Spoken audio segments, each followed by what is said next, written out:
If he says no, they're fucked. Now what? Like, what was your plan?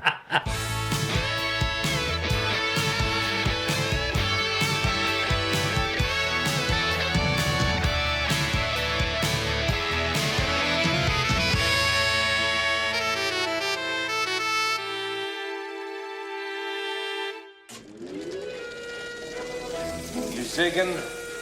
You zagging? Ooh. Always remember, your bones will not break in a bobsled. No. They shatter. So, who wants in? We're looking for a sponsor for the first Jamaican bobsled team. Their dream was to compete in the Olympics. But they chose a sport they knew nothing about. Great. Very good. In a climate they had never been. Cold weather endurance is vital to building a successful sled team. This is the true story of 4 unlikely athletes. How about I beat your butt right now? How about I draw a line down the middle of your head so it looks like a butt? Who weren't prepared for what they were about to face. It's a beautiful afternoon in Calgary, and there is a lot more coming up. Is this whole thing a big joke? I can't get my helmet on. Oh, thanks, coach. Why don't you put some training wheels on that sled? Leave the bobsledding to the real man. You know you're gonna have to do this on your own one day. You have no business here, Jamaica. People are always afraid of what's different. Now! God! But they found in each other Do you really expect these Jamaicans to qualify? the courage to give it their all. Not only are they gonna qualify, they're gonna turn some heads doing it. I see pride. I see power. And they took the whole world along for the ride. Is to follow your dreams. Follow your dreams. Walt Disney Pictures presents I am feeling very Olympic today. a story for anyone who dares to stand out in a crowd. I didn't come up here to forget who I am and where I come from. And everyone with the courage to stand up for their dreams. How will I know if I'm enough? When you cross that finish line, Where did these guys come from? you'll know. Cool Runnings. So what are we gonna name this sled? Tallulah. Tallulah. That's my mother's name. Tallulah. That's nice. I like it. Jim, Nick. you know what I see when I look at you? Pride? And power. Certainly a badass mother who don't take no crap off nobody. That's right. Happy Winter Olympics. Happy Winter Olympics. We're here. And you know what I'm going to talk about today, Nick? How much we love this movie. How much I freaking love this movie. Yeah. I remember it being good, and I was like, okay, it's going to be good. And then it was still better than I remembered it. I was like, God bless. This movie's so damn good. And I don't know, like John Candy passing, if there's like an extra layer of like, God, that guy held this thing together. But I don't want to jump into my first hot take, but I want to jump into my first hot take. Get to it. Is this a perfect movie? It is perfectly cast. There's a perfect arc. Yeah. You have a disgraced coach, underdogs that are disrespected that win everyone over. Mm-hmm. Find me a more feel-good movie than this. It's tough. Because if you say Cool Runnings to anyone, Yeah. who is like, oh, that shitty movie? It's on a Mount Rushmore of movies that you've not heard a person dislike. Maybe Hyperbole coming? Maybe the most complete kids movie we've viewed thus far. And you're jumping to a hot take, and I'll jump to if it's appropriately rated or reviewed. I'll say no because I think it needs to be rated higher. Like I saw 7 out of 10, and I was like, okay. And then I watched, I was like, that's not even good enough for this movie. Like it's definitely needs to be in the mid 7s or high. I think the only way it would be 7 is if you knew the real story and you're like, that's not even close to what actually happened. Sure. If you're watching this as just a Disney movie, Yeah. you're like, this checked every single box that I could ever want, from montages to bar fights. They got them. To fake pull-ups. Little Giants, are you listening? I love this movie. It's so to the good. point where I watched it last weekend and you were like, wow, already. Yeah. And then I watched it again. And if I watch it 8 more times over the course of the Winter Olympics, because Jamaica is in the bobsled They got event, a bobsled team. then so be it. I mean, if they don't show this in some sort of Olympic montage this year, they have to. They have to, or someone's getting fired. There has to be. Yeah. I think what makes this even better is we're hot off the heels of Brave Little Toaster, which just felt like a hot did you not like that one? It was maybe not a 7 out of 10. That movie was so bad to me that maybe this was just so refreshingly the opposite of it. It had the story. It had everything that movie was missing in a movie that I wanted. And I was like, you know what? Thank you. Thank you for coming at this time, Cool Runnings. I think out of any movie too, I either had so much for every category or nothing. Yeah. Like least favorite characters, least favorite scenes, anything like that. I'm like, I got nothing. Yeah, nothing. Trivia. Yeah. I think I told you today, like I have 8 pages of trivia. There's so many articles because when it came to like the 25-year reunion of this, the 30-year, excellent. all of those reunions of the actual event of whatever, all of these articles came out. I mean, there are so many videos and articles. So I think we just got to start from the top. Okay. Well, for taglines and plots, I have when a Jamaican sprinter is disqualified from the Olympic Games, he enlists the help of a dishonored coach to start the first Jamaican bobsled team. That's true. That's no lies told. And for taglines, inspired by the true story of the first Jamaican Olympic bobsled team, Jamaican bobsledders, ? That's all it is. I guess that's all you need. And one dream for Jamaicans, 20 below zero. I thought that was Ooh, I like that one. That one I could see on a poster. And the graphic that I sent you too of, because we got this on Disney Plus. Sure did. And we were like, I would buy a shirt, a hat, a onesie, Absolutely. underpants, anything with that logo 9. on right now. Yeah. That'd make a sweet neon sign. Yep. Anything. Yep. But 1993, PG, hour 38, which it felt quick. Yeah, it was a quick hour there. Jumps like 10 minutes in, you figure out, okay, he's not going to get to the Olympics in sprinting. We got to find another way. It's got to be bobsled. We jump right into it. Yeah. To the point where even with all the montages, like we still get to the Olympics. We still don't have a sled. We still have no clue what we're doing. We've never been on ice. Like they just solve all these problems in rapid succession.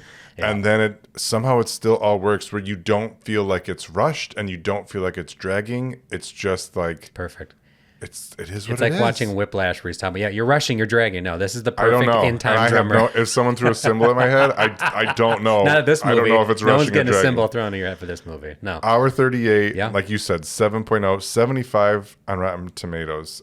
And I think that's low. I think you start at 75 and you could argue. That's the basement. Yeah. We're like based on every joke then, yes. we're only going up. And I think you get to 75, like you said, if you are really digging for your grapes. Like you're just like, I'm going to chop this movie down as much as I can. That is the basement. And I have a few problematic items. A few problematic for items? A kid's movie.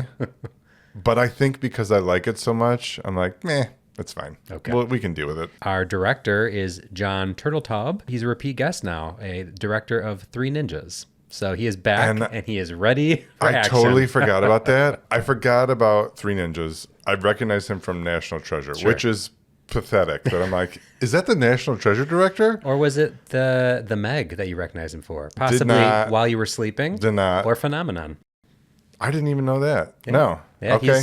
He's a repeat guest, and another repeat guest on our program is one of the writers, Tommy Swerdlow of Little Giants fame. Other writers, surprisingly for this movie being a home run, Lynn Seifert, who didn't really write many movies. Okay. Michael Ritchie, not a lot of movie writing, but he directed Fletch's 1 and 2, Bad News Bears, and The Golden Child. So he had some directing accolades. And then Tommy Swerdlow, Little Giants, Bushwhacked. Ooh. Max, are you listening? Yeah. Snow Dogs, The Grinch of 2018, and Puss in Boots, Last Wish. And he's also an actor in Child's Play, or you may know as Chucky, Hamburger Hill, Spaceballs, Howard the Duck, and Real Genius, which I have to imagine we covered this in Little Giants, but I'm saying it again. Acting chops, we have directors, we have writers, they've all come together to make possibly the perfect sports movie here. Also, music. Did you see who did the music? No. Hans frickin' Zimmer. Oh, of course he did. Of course he did. Hans Zimmer? Are you kidding me? Of course he did. For a Jamaican bobsled Disney movie. Why not? And it's why it works. Because did it win any awards? 1994 BMI Film Music Award to Hans Zimmer. And I'm like, freaking Hans Zimmer? And he says, this is my favorite movie I've ever... Just like taking half-court shots and draining them for no reason. Well, I don't know if you saw the money made on this movie. I saw. The budget was $17 million. Yeah. And it grossed $155 million. Oh, so, I didn't see that. Holy fuck. This movie made nearly 10 times its budget. So tip my hat to the gang here. We've had a couple movies with no Metascore. We are back, baby. We are here with a Metascore and a Roger Ebert. I was going to say, which means... We are here. We are here, and he came to play. All right, give it to me. The Metascore is 60 with a range of 20 to 100. So 20 I know is we're gonna get there. Insane. We're gonna get there. The San Francisco Chronicle with 100. It's the kind of movie you may approach with a show me attitude, only to be won over to its hip sense of fun and a gentle humanity that lets you walk away with a glow. Washington Post 90. A wholesome, engaging, frequently hilarious, ultimately inspirational film. I mean, that sounds like 100. Facts. 90 sounds low for that review. The AV Club 90. Though it certainly has faults, which only the extremely nostalgic could ignore, the film bests its contemporaries through its ability to unite childlike comedy and adult concerns without ever obscuring one with the other. That feels like a review targeted toward us directly, that only the nostalgic could ignore. Yes, now, and I will. And fine, I will. Now, on the other end of the spectrum, the Austin Chronicle gave it a 40. Often silly, but almost never funny. Almost never funny. What? Almost never funny, no matter how often it practices the same jokes. Whew, that's tough. The Chicago Tribune, 25, which would be a 1 out of 4 stars. A lame comedy about the quirky true story of the 1988 Jamaican bobsled team that competed in the Calgary Winter Olympics. The intelligence level of the comedy insults preteens, Jim. Preteens. False. Our children are insulted by this. Wow. Woof.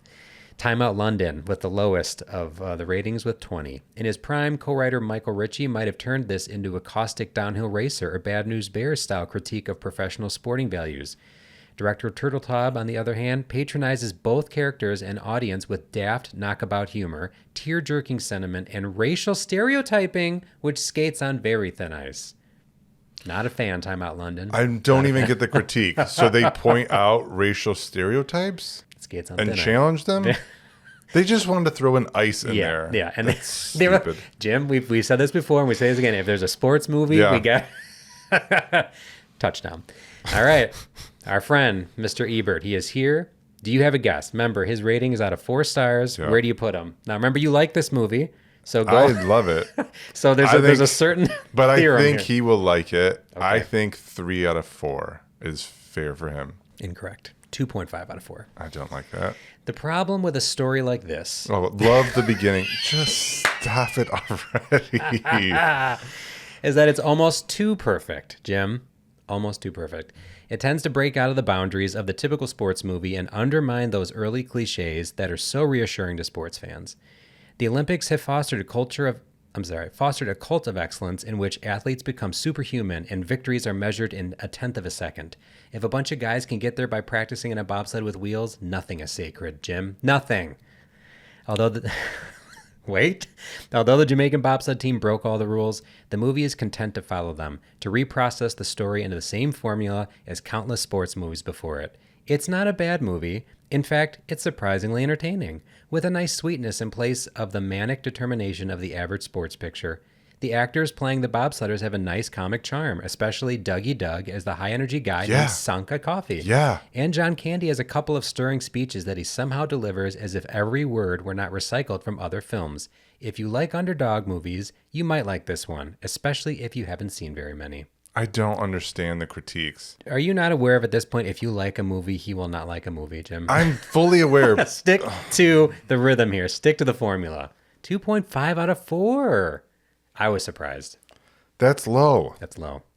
And he even says it's not a bad movie. And that's why I don't get the critiques. Like, oh, this is recycled. Yeah, it's a kid's movie about an underdog. Yeah. So there's probably going to be some underdog tropes of them getting better rapidly. And also sports movies, typically, again, you can take something that's been done before and still do it well. And this is a prime example of it, because I watched this movie and I knew that it was a sports movie. I knew it was an underdog movie, and I still enjoyed the hell out of it. Like, it's, how do you watch this movie and leave it going, nah, not for me. Here's why it's a great movie. Again, perfectly cast. The 4 bobsledders are so freaking funny. They're great. John Candy's amazing. You have, I think, just an inherently fun, like Jamaica. No one is like, ugh, what a bummer. The idea of, okay, like a fish out of water. So they live in a warm climate. They're going to somewhere that's cold. No one believes in them. All of those things combined makes for a good story. You can see why Disney adapted it. You can also see why they embellished the hell out of it. Do I care? No.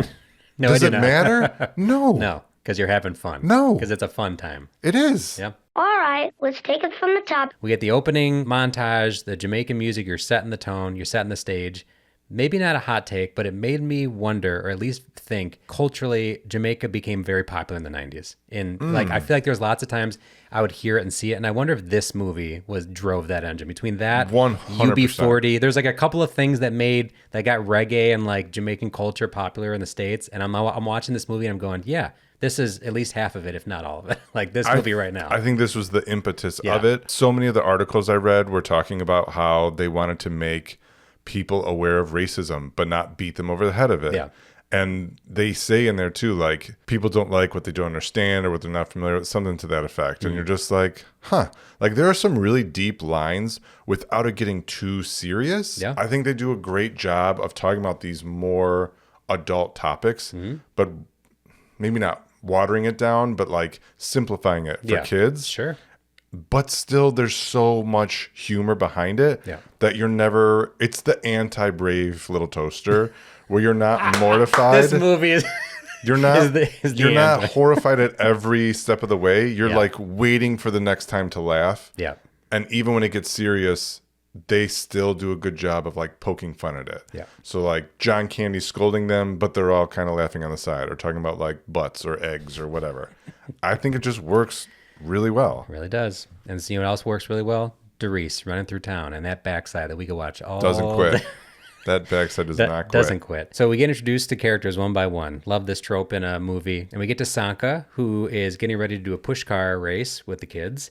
The car is named the Rasta Rocket. Yes. Do you know a little bit of trivia with that? A little fun fact is that this was the name of Cool Runnings in France. They called this movie Rasta Rocket. And I have a list of all the different titles of this movie. I do too. Incredible. So when it's time for trivia and facts, we can dive into that. Okay. They crash the push car and we get the first of many Sanka ya dead mans. And what I would not expect to happen for the rest of this movie is what an all-time character Sanka is and how many all-time lines he has in this movie. Like, it's 100%. incredible. Like, and here's my hot take.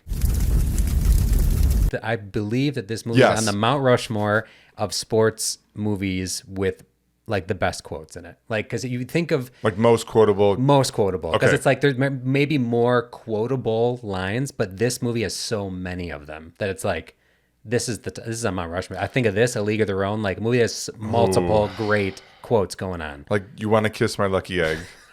You dead man. Sanka, you dead man multiple times. Sanka's batting 1,000 the whole As a movie. secondary character too, he's so funny. And and once we get into that category, I'm going to do now for my sneaky Pete. I was like, I don't even know if he can be it because he's in it too much. Great. Like, had he been a little more in the background, it would have been far and away him. So again, perfect casting. Yeah. You have Doris, good looking. You got Doris. Fast runner, but like he is level-headed. He is, serious. He wants to win. Then you have Sanka, who is the comedic relief, but also a good friend, good person. He's right there for him. It's like, all you got to do is say, Sanka, we've been through a buttload together. I need you. And then you have Junior, who's like your stereotypical rich boy.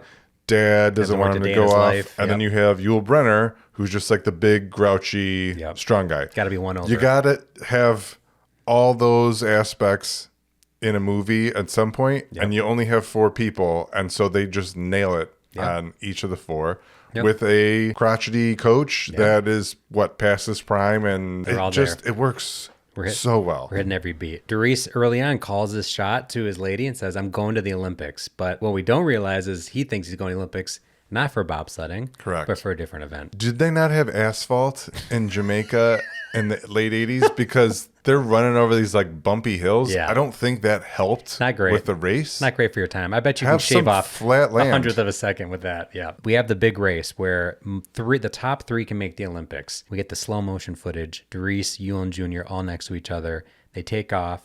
Junior trips over his own feet. Yep. And knocks into Ewan and Dries, just knocking them all out of the race. And so now you've established the Olympic dreams are dead. Yeah.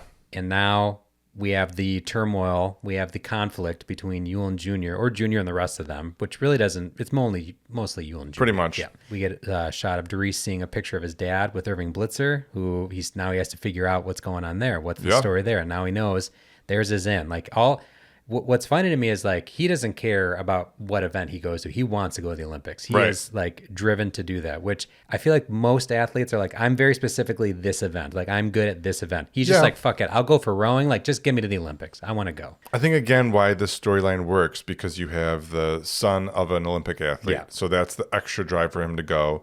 Everyone else is kind of just along for the ride. But that's why I'm fine with this. And having a disgraced coach lead them, all the more reason. Now, instead of like kind of an underdog story, you have everything is against them. Yeah. But I'm fine with it. And John Candy's first scene is one of my favorite things where he's like, come on, tumbleweed. Come on.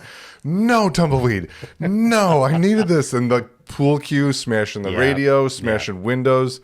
It just, you understand every character so perfectly so soon. Yeah. Like there's no beating around the bush. It's like, here it is. I'm laying it out for you. Are you along for this ride or not? Yeah. And yes, I am along. Which is funny because this movie, to me, has a lot of parallels of Little Giants. And to me, it's like, oh, that makes sense. That's the writer. He's the writer of both of these movies. Yeah. You've got like up against the established good team, the Cowboys. Now there's the scrubby underdogs. They have to we're going to introduce each character one at a time. Yeah. We're going to put the team together. People don't want to play and we're going to convince them. Like it all hits very similar beats, but I'm not even upset about it. No trick play. I guess it's like the only difference. No.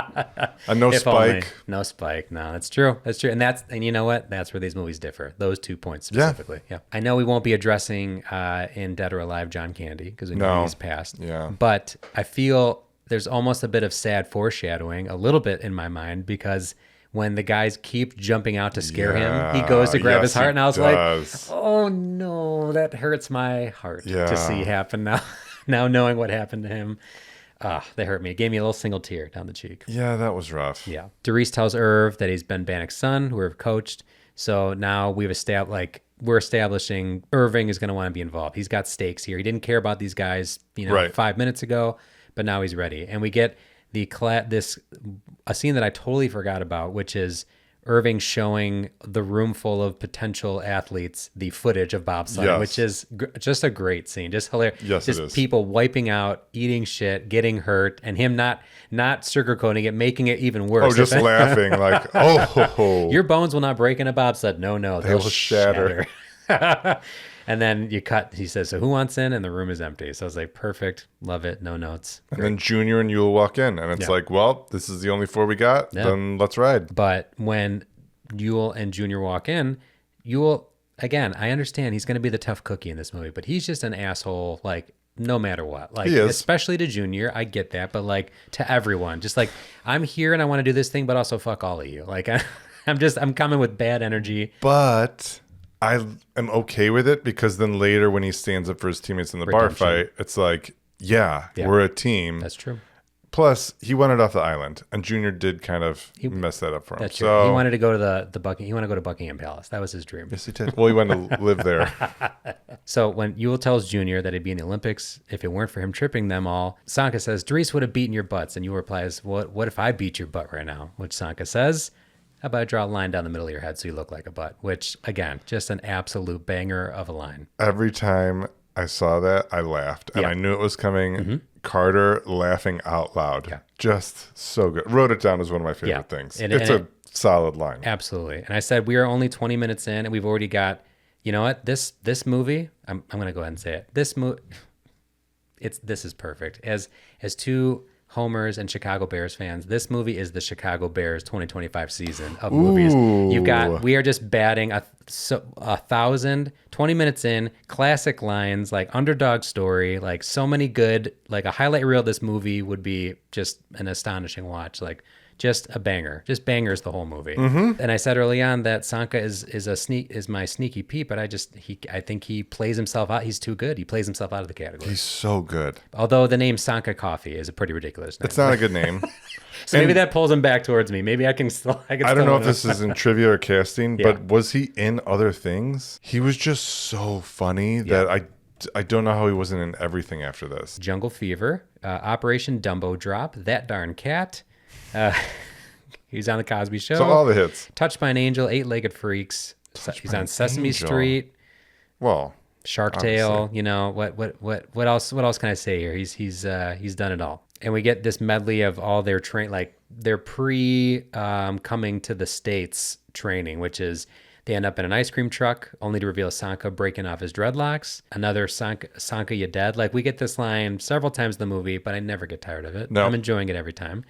And I hypothesized, if this movie was put out today with the popularity it had, I wonder if Sanka would have got his own little spinoff or his own little show or something. That's what I mean. How was he not in other things? This really should have shot him off into more stardom than he got. Yeah. Unless it was just like the whole cast together is what made this. And maybe that's why the movie is so good, that it wasn't like, as good as he is, he's not totally outshining everyone. You know, like everyone has their moment. Right. And John Candy is anchoring it. Sure. It is still so good that I think, it was just like lightning in a bottle. Again, another medley. We've got Yule arm wrestling, Doris doing a kissing booth with a hilarious outcome with his girlfriend finding him. Yeah, I said maybe problematic. And only charging $1 for a kiss. I think that's the problem. $1. I think with inflation, that's easily a $5 kiss. And Sanka, of course, as Doris gets caught, Sanka takes over the kissing booth only to be met by a grandma. Hilarious. They pool their money together. I think they made like $18, some piece amount of money. And now Junior comes through to save the day because he has sold his car, which was of like a Rolls Royce or a Bentley or a BMW, something really nice, to finance their Olympic dreams. So good on you, Junior. But Yule responds to this and says, "We're still not friends." I'm like, "All right, Yule. All right, we get it." I think at this point you can say, "You're all right. You're good by me." Forgive but not forget. Your $18,000 or whatever is the sole reason we're going to the Olympics. My dream in my life. Right. So, yeah, no, I'm okay with it. I don't like you still. The critics aren't wrong. This movie hits all the usual notes, but it does it so well. And so, like you said, this movie is throwing 100 the whole time. It is cruising, yet not so fast that if I'm not fully paying attention, that I'm like, don't know what's happening. Like it does it all so well and in such a speed that you're never bored. So it's like sequential. Like, okay, we're fast, but we don't know anything about bobsleds. Right. So here's a derby cart, which is like a bobsled. Yeah. Then, we don't know the next part. Like they're problem solving every step of the way. Look. But they're taking it in order. They're not taking on too much. So it's, we need money. Now we have money. We got to get to Canada. Now we got to get used to that. Problem solved. Yeah, everything. Yeah. It's all working out for these guys. It's all coming up roses. But something that I was confused by, we get the fish out of water turn where the boys go from Jamaica to the States. Calgary. Without realizing that they were going to Calgary specifically, I started hearing Western music and I was like, they're going to Texas. And then it was there in Calgary. Did I miss some sort of connection of like, we're going to Calgary, but now there's country music? And like, again, for someone who for that 1 second did not pay attention, I was thrown off just shortly. So things that went over my head when I watched as a kid. Yeah. Calgary is considered the country music capital of Canada. Perfect. And did not know that. Is that common knowledge? Is that something? Don't know. Like when because you see cold weather? I wanted the same thing. Like I don't think of country music when I see ice and snow. And they get off the plane. They're going to like a line dancing bar. Yeah, so that's what I mean. I don't understand this. Had they not even addressed that they were going to Calgary, I'm like, they're in Texas during a winter storm. Right. So as a kid, it was just like, I guess they have, I don't know, line dancing bars everywhere. Sure. So that's what I Googled. Yeah. And yes, Calgary is considered country music capital of Canada. Well, some potential tourist slogans for them. Alberta, the Texas of Canada. Or perhaps there you have it. Alberta, the south of the north. Can we consider? Sure. Yours for the taking. And the PA announcer says, I hope you all enjoy your stay. And I'm like, what are we? Where are we right now? What is happening? Great question.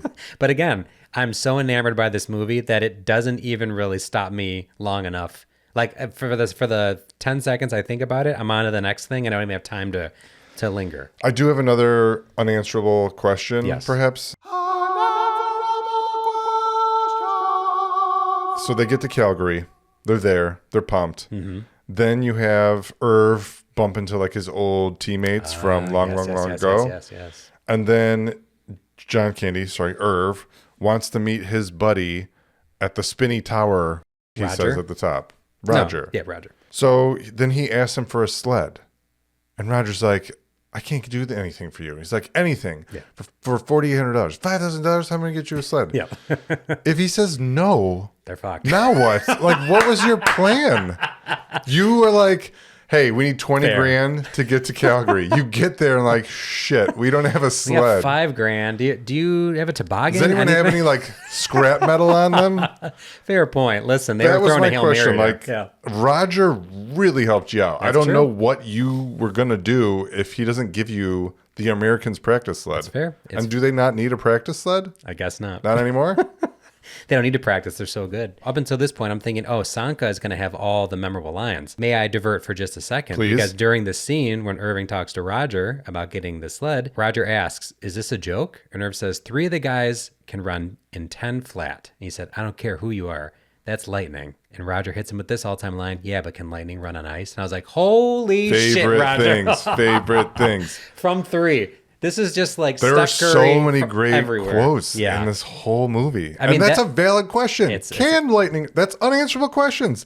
Can lightning run on ice, Nick? That should have been one of the taglines. Can lightning run on ice? It's perfect. I don't know. Good. I was like, these writers, I don't know who the 3 you are, except Tommy Swirlo. You're were they at the writing table just like, yes, absolutely, swish. I think so. Just high fives.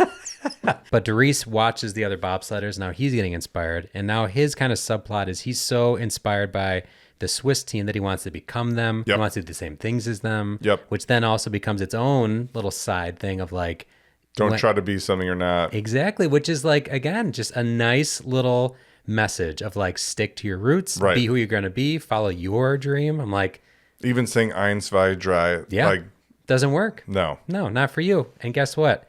It makes it so that when they, spoiler alert, I'm sorry, they don't win. This team does not win, but everyone stands up and excellently slow claps them into victory because it's like you rooted for them and they did it on their own terms and they got their way and it's like, good for you guys. You didn't win, but you won. But Sanka even saying at that one point too, like the only way I can do this if I'm going to be Jamaican. Like if I walk Jamaican and talk Jamaican, then I have to be Jamaican. Yeah. Be true to yourself, Nick. Be true to yourself. There should be a song about that. But all the guys get ready for the trial run while everyone else is watching. They're cracking jokes. They say, watch out for the number 12 turn. It's scary. And we get this back and forth where he says, that's Joseph Gruel. He's one of the best drivers in the world. He said, yeah, he's one of the biggest assholes in the world too. And I was like, I had to go back up and see what the rating of this movie was. I was like, an asshole in a PG movie, Jim. Yeah. Jimberly. Here we are. I'm problematic. There's a few problematic things. That was definitely one of them. It caught me off guard. I will be honest. Because up until that point, they don't even toe the line of like swearing. Like one of the biggest assholes in the world. I see pride. I see power. I see a badass mother who won't take no crap off of nobody. Badass mother. And then Tallulah sounds like a $2 hooker's name. How did I miss that Don't line? know. And then Junior's like, Tallulah's my mom's name, which is funny. And they're all like, so that's how you missed it. But again, nostalgia blinding us a bit. True. I think because it's followed by jokes, as a kid, you don't listen to that. No. You just hear Tallulah's my mom's name and they go, oh, great name. Yeah, that's okay. That's going to work. You nailed it right on the head. In most other movies or shows, when I'm hit with this much comedy, it's like, all right, I get it already. Right. But it's repetition. It's spaced out or like things happen or something. The way this movie is, it's done in a way where I never am like exhausted by it. It's just like quick hit, story, quick hit. Like it's just. It doesn't even make sense. Like kiss my lucky egg. That makes no sense. And it shouldn't work. I had unanswerable question. Have you ever had a lucky egg? I've never had a lucky egg. I have not either. And I don't know how, because I like this movie. I feel like this movie would have spawned many a lucky egg. I think it did. We need to Google. I think Rabbit's lucky feet were too, they own the market too. They were too strong on the market. They do their trial run, which they crash their sled, and we get another Sanka dead, as well as Sanka having pissed himself. Yeah, you can pee now. Too late. Too late. My question is, if there's an unanswerable question here, why for the first trial run does John Candy push them? I think they needed a little extra boost. Okay. Is it just because they don't even attempt to we're going to give it a run? Like, I think he says that. Like he just wants them to get a feel for it. I see. Okay. So again, something I easily missed, but I was like, why not give it one? I mean, you need all the practice you can get, but fair. Yeah. And we don't know how many runs they tried. That's true. But I think this was the first downhill. This isn't going to end well. Sure. So let me just give you a little boost so you can get in the sled. Wee, 1, 2, 3. Back at the hotel, Yule gets on Sanka's ass again. He says, Sanka with another all-timer. You are the kind of club-toting, raw meat eating, me Tarzan, you Janing, which, side note, fucking incredible. So good. Big, bald bubblehead that can only count to 10 if he's barefoot or wearing sandals. Facts. Holy shit, Sanka. Another banger. Another absolute banger. You get the conflict of they're all together. Yule's angry and he shows Sanka the picture of Buckingham Palace, which he says, this is where I'm going to live after the Olympics. And they all laugh at him. But Junior has Yule's back and said, now, you know what? We're full circle now. Now we're a team. We are with any cracks that are in our team here, they've been fortified. We are ready. I'll get you your palace. Yeah. You'll get your palace. Something like that. Junior. Coming in strong. Thank you, Junior. Thank you, Junior. The boys, they try their second trial run and they lose the sled, which becomes front page news. And I was like, incredible. How this is front page news, I don't know. But of course, it's the movie. I'm going to let it slide. It's a movie. We're just going to let it roll. And Junior's dad, slamming the paper down on the breakfast table. He knows that's, the sled got away from them. God damn it. What an embarrassment to me. Doris is cleaning the sled, and Larry from Team USA comes to tell him the truth about Coach Irving. He lets him know that Irving had weights in the sled to make it go faster. Yeah. Come to find out, spoiler alert, that's not illegal. That's not an illegal thing. It is not. No. It actually helps the sled be safe. Yes. So, Larry, dick move. Yeah. Least favorite character. Oh, by far. Because when they first bump into Irv and he's saying hi to all his old teammates, Larry's like, Christ, Irv, what happened to you? It's like, Jesus, Forgot man. about that line. Hey, we're fat shaming. Thanks. Good to see you, Larry. And then, making fun of Doris for having Irv as a coach. Like, oh, you think he's the one holding you back? He cheated and screwed over everyone. Like, cool. Yeah. Thanks for coming in here. Well, nice to see you, Larry. Great day, Larry. Well, he's just Debbie Downer. But I will say the only reason I know that is through looking it up is the weights in the sled not being illegal. But on the face of it, that does sound like something illegal. It's like, you hid weights in the front of it. Yeah. So it does. As a part of the story, it works even if it's embellished or not true. And we're back at the hotel room, and I write down yet another Sanka line. So he knocks on the door. Yule answers, said, maid service, sir. Would you like your bed turned down? Mint? Perhaps I could dust your head? I'm like, this is one of those. Because he's bald, Nick. See, the joke is if you drew a line in his head, it'd look like a butt, and you could dust his head.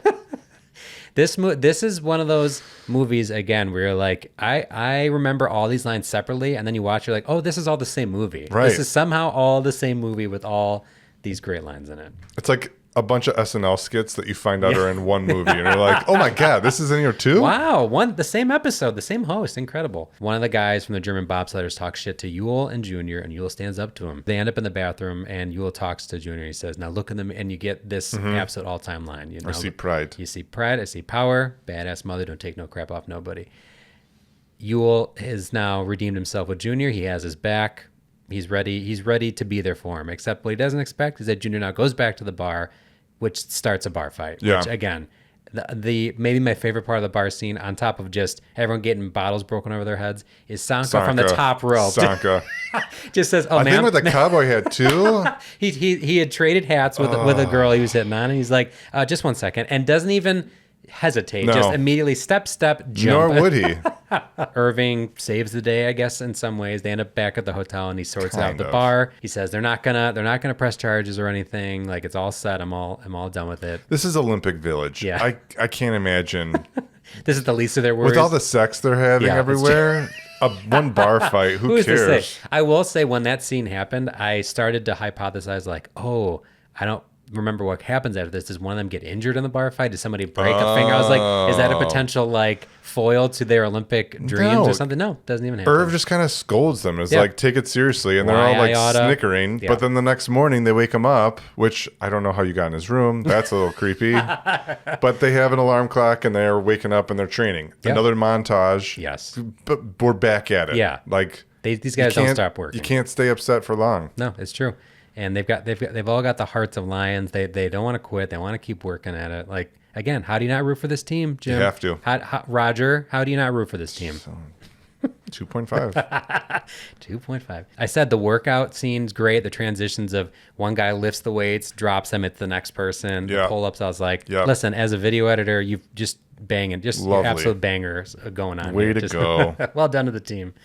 And Irving shows up with the legit Jamaican flag, Jamaican colors outfits. Like, we don't know where he got that from because he didn't have a sled. And he didn't have money, so he spent all the money. Stole it from someone.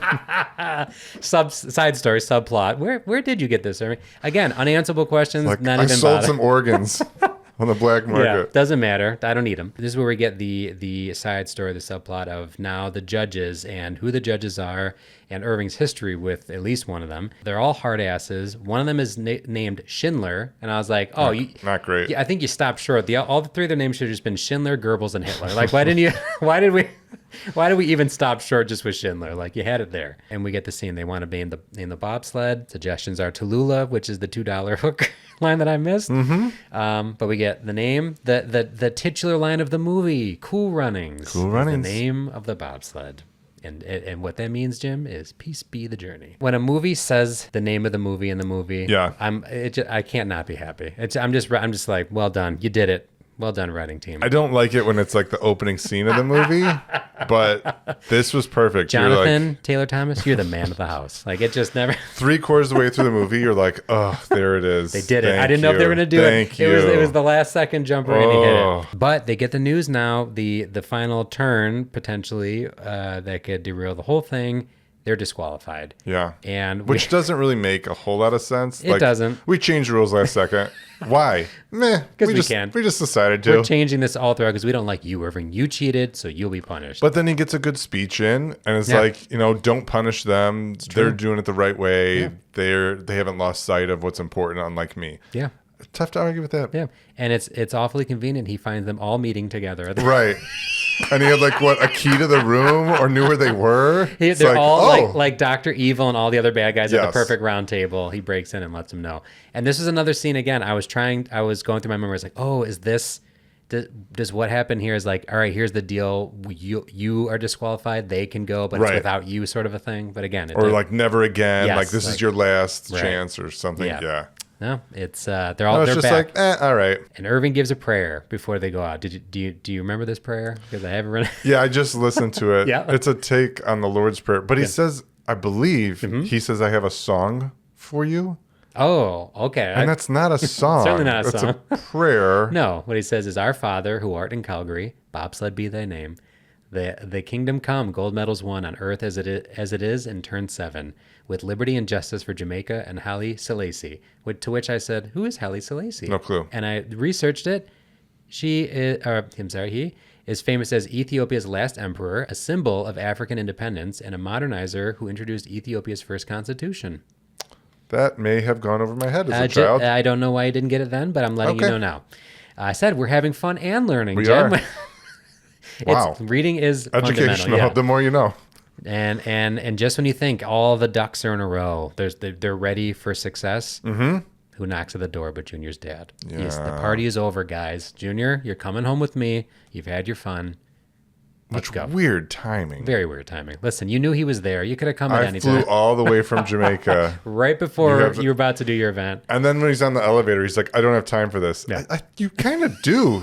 You came here from Jamaica for no reason. Unless your flight is literally in 10 minutes and you're at the airport already. We got nothing but time. Yeah. After they start doing their runs at the Olympics, the first one they do, they get last place. And this is where They have the conversation with Doris. They said, we can't be copying everyone else's style. We have our own style. I've known you since Julie Jeffries asked to see your ding-a-ling, which... Yep. Again, even if there are things that are potentially problematic in this movie, I'm like, nope, fine, let it go. He said okay ding-a-ling. He didn't say dick. Yeah, like, ding-a-ling. It's a PG movie. Who knows what ding-a-ling even means? That's true. We called someone an asshole, but we're saying ding-a-ling. Like it's all the same movie. But now the team is fully leaning into their Jamaican roots. They've given John Candy the very absolutely stereotypical Jamaican beanie. Yes. Like here you go. Proudly dons and he it. proudly dons it. And they're all singing their song. Like it's perfect. They're ready. They're ready to compete. And they said, and the announcer said, can this really be happening? Where do these guys come from? Jamaica. And again, you're getting that, what's going to happen in this movie, but like, I'm getting the chills. Like it's an Olympic event. Like I don't know what could happen. And then their second round, they cut 3 seconds off of their time, get them up to 8th place. And as Irving is taking the team out to dinner, Doris asks Irving, why'd you cheat? And Irving hits us with some, and again, some more memorable lines. Said, I had to win. And he said, a gold medal is a wonderful thing, but if you're not enough without it, you'll never be enough with it. I said, for fuck's sake, Irving. Like, Everybody's got just a banger of a line. Like, everyone's doing it. Right to my core. I mean, if I'm going to say some favorite characters in the movie, maybe this is one of the first time the writers get their own place. Like, they really went off. Solid quotes. They really did it. And I said, this movie feels like, again, not unlike other movies we reviewed, feels like it could be problematic at any point, but I'm so thankful it never is. Like, it never really gets, like, we get into some trivia and facts about the accents and some of the stuff there, but I'm waiting for something to like really overtly tip it. Racist. Yes, like something to really tip it over, and it's like, we kind of like dip and we never really go into it. So right, just a toe in the water. But on their third run, they're doing their best yet, but we get close-ups of the screws coming loose on the bobsled, and we get the final. And I don't know how likely that is to happen. I mean, it's a bad bobsled. What? It's a practice sled. What sort of bobsled are you buying for $5,000, Jim? True. Not a good one. And it comes apart. They flip, and even just watching the scene, which I know is a movie, watching their heads bounce off the ice, their necks on the turn, I'm like, they're dead. They have died. They've now left this mortal coil because holy shit. Yeah. Yeah, man.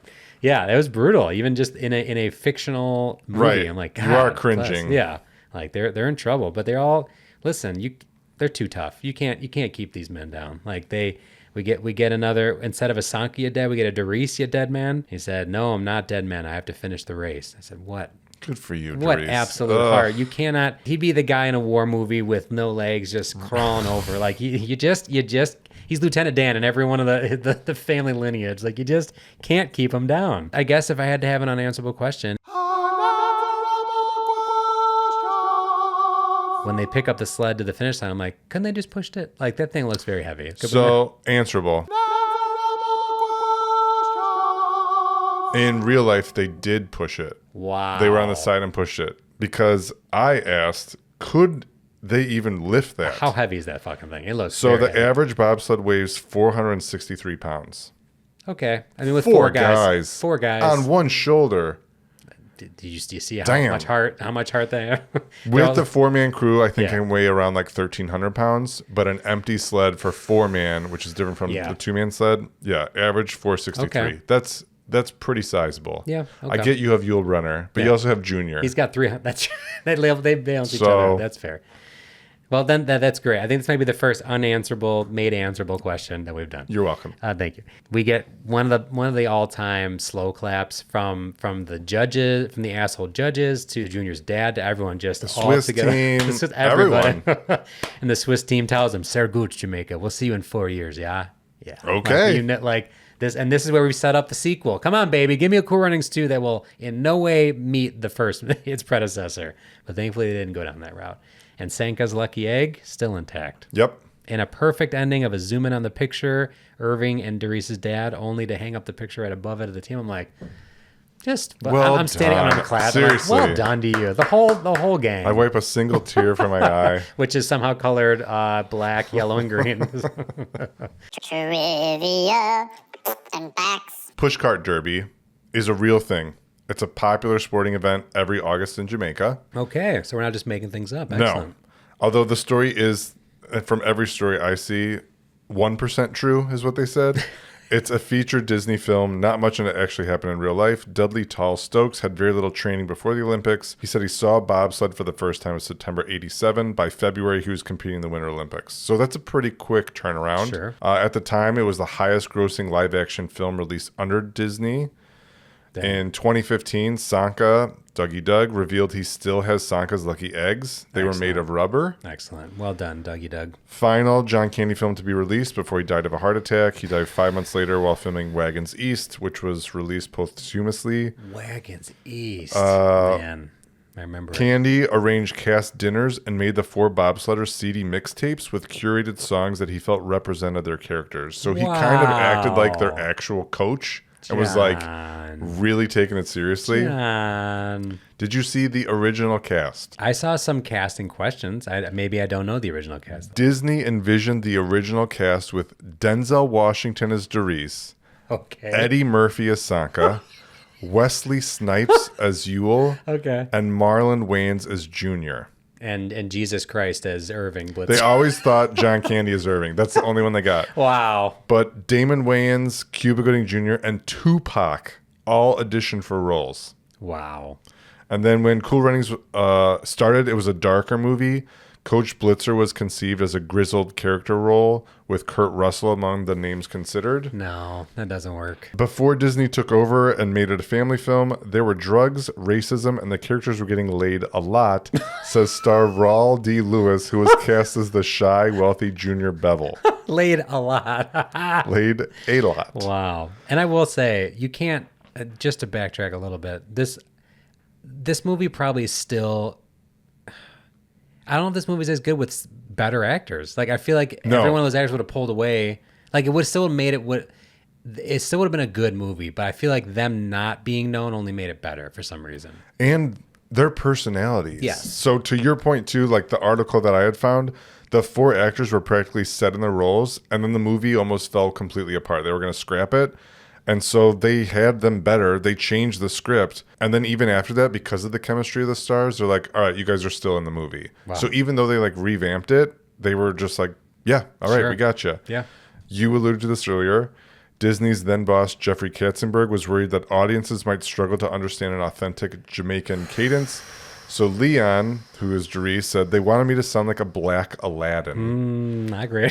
Things came to a head during a heated 1 a.m. phone call between Turteltaub and Katzenberg. He said, if you can't get these accents to where I can understand them clearly, I'll find a director he can. They suggested something like Sebastian the Crab from Little Mermaid, who had a Trinidadian accent. Turteltaub told the cast the next day, I'm going to get fired if you don't sound like Sebastian the Crab. Please don't get me fired. So they joked, but they understood. We're not going to do Sebastian the Crab, but we're going to make an Americanized version of the movie that people around the world can understand. I think we got to play the problematic music there. I'm problematic. Yeah. Sequels, prequels, spinoffs, and such. As far as sequels go, it sounds like everyone was on board. I mean, obviously, Really? John Candy being gone, Yeah, that sucks. how could that? But they said, quote, how many Mighty Ducks movies are there? If every Winter Olympics there was a new Cool Runnings, Disney would clean up. And then according to the cast, they're regularly approached on the street by fans, some of whom first discovered Cool Runnings in some very unexpected places. Quote, a lot of people think I was in prison with them. They tell me the guards let them watch it because it's not too violent. I like that we're the safe choice in prisons. Wow. And then so many people have shared stories with us about how Cool Runnings has changed their lives. I'll never forget the 12-year-old boy who lost his dad and was so depressed that he watched the movie for 30 days straight to make himself feel better. I don't take it for granted. Wow. You see, Roger Ebert. A lasting effect. But seriously, My God. again, like, is there anyone that dislikes this movie other than Roger fucking Ebert, which he doesn't even count? Does anyone who's normal and a human dislike this Everyone movie? loves this movie. It's incredible. It's a ringing endorsement that if Roger doesn't like it, it might be good. It might speak. And it probably is. Yul Brynner, who's played by Malik Yoga, he improvised the song. The people say, you know, they can't believe what Jamaica, we have a bobsled team. In his audition. Wow. In the audition, he brought it because he's like, I can't sing, but if I'm gonna be Jamaican. I got to be Jamaican. So wow. Maybe the writer From wrote that 3. down. What was that? Like, you're a bobsled team? So you can't believe? Or can. No, you can't. No, that makes more sense. The movie was known as Blue Maga, and Brian Gibson was attached to direct, and you would know him from such movies as Poltergeist 2. Oh, so my Lord. And also music videos from the band Styx and Foreigners. So if that says anything to you, it doesn't. It doesn't. Aside from his brief cameo in JFK, this was the first box office hit for John Candy since his uncredited appearance in Home Alone, which I didn't realize he was uncredited. He was uncredited in Home Alone. Stop it. Yeah, we're talking about Gus here. So we buried the lead earlier. We talked about this movie had different translations of the title in other countries. Yes. You gave us a few. Here's some more. Please. We've got The Apprentice Champions in French Canada, Ice Track in Croatia, Coconuts in the Snow in the Czech Republic and Slovakia, possibly my favorite, Off the Field, the Bobsleigh Gang or Sled Gang, Rasta Rocket in France, Let's Go Snow in Greece, Awful. Ice With You, 4 Below Zero, Fair Wind, Wow. Cold Asses, Reggae on Ice, With a Sled on the Sand, Steep Turns, Chosen for Victory, Madness Mobilization, Crazy Butts, and Sharp Bends. So this movie... Why are there so many names? And not any of them really better than Cool Runnings itself. Maybe Coconuts in the Snow. And Cold Buttocks in Norway. Coconuts in the Snow and Cold Buttocks, fine. Jeremiah S. Shachik was slated to direct also until he moved on to do Benny and June. Jeremiah, also known for directing National Lampoon's Christmas Vacation. Huh. So... Again, I don't know. I guess he knows snow. He knows, and that's how he wanted him. He knows snow. And shit, that was good. In addition to the film's solo DVD and home video cassette releases, the movie was also later released on a DVD double bill with Disney's later snowbound movie Snow Dogs. I said, which makes sense because one of the Cuba Gooding Jr. and also Tommy Swerdlow wrote Snow Dogs. So again, full circle. The circle is complete yet again. Okay. But that's all my trivia and fun facts. Possible answerable questions. If Homeward Bound can say it's based on a true story, where's that? I felt the same exact way. I know I think in one of the trailers it says that, but I'm like, put that on the poster. Like, as big font as you need to. Like, come on. If we can say 3 animals are the thing that makes this true, like, why are we not, like, putting this in big bold lights? And this was an actual team that did compete in the Olympics. So, it just said more of a true story than Homeward Bound was. No sequels or prequels, nothing. No, but they would have crushed. I said they probably would have made money, but no, I'm glad they didn't. Leave it alone. It's as good as it is. Although, maybe after the 2026 Olympics, maybe they're going to have to. Maybe. And maybe they could if Jamaica does something. Yeah. I mean, find me someone who's not going to be rooting for Jamaica in this Olympics. And it's because, and let's just, again, this movie's not made. People might see that and go, oh, that's cool that they're there. Right. This movie immediately connects you to them. Like, yeah, I want them to win. I want them to do well. Like we're talking about buying merch. Yeah. Yes. And it's because of this movie. Yeah, exactly. I do have something else, Nick. Dead or alive? You had to take me from the top of the mountain all the way down to the bottom of the hill. We'll make this quick because I love this movie so much that I won't linger. Okay. So a lot of I wanted to be obvious and have like the 4 bobsled racers as the 4. You never go obvious. And I can't. You're going to find the most ancillary characters that I'll never guess. Not the most. So I'm starting with Leon, Dries Bannock. Great butt. He is alive. Alive, yes. 63 years old. Bang rang. Now we're getting sneakier. Oh. Kurt, Raymond J. Barry. Which one is Kurt? His old coach Kurt, who's pissed off at him. Oh, the one of that judge that. Yeah. He looked pretty old. I'll say he's passed. He's alive. Wow. 86 years old. Well done, Kurt. You silver fox, you. Then we got Dougie Doug Sanka. Alive. Alive, 56. Just a young, sprightly 56. Everyone is alive. And then finally, Joseph Gruel, the German driver, biggest asshole. Peter Outerbridge is his real name. I mean, you can't give me 3 alives and a dead. He's alive. Alive! 59 years old. I couldn't even. Honestly, I don't think there's anyone dead other than John Candy. Yeah. Wasn't going to do that. Not going to bring us down. We're going out on a high note. Yes. Everyone's alive. Well done to you. Praise be. Praise be. And is it appropriately rated or reviewed? Maybe my one hot take. I don't think it is. No. It's better. Yeah, it's better than the ratings give it. Seven. It's better than a 7. It's better than a 75. I said Sandlot is a 7.8. Goonies is a 7.7. It deserves to be up there. It's up there with the greats. Agreed. Well done to Turtle Tob and the gang. Good job, Turtle Tob. Good job. Thank you for listening. Please follow, rate, review, like, and subscribe to the show on Apple Podcasts, Spotify, and anywhere else you listen to podcasts. Follow us on Instagram, Facebook, and TikTok. And tune in next week when we review another cinematic masterpiece from our childhood. Until then, Sanka, you're dead, man.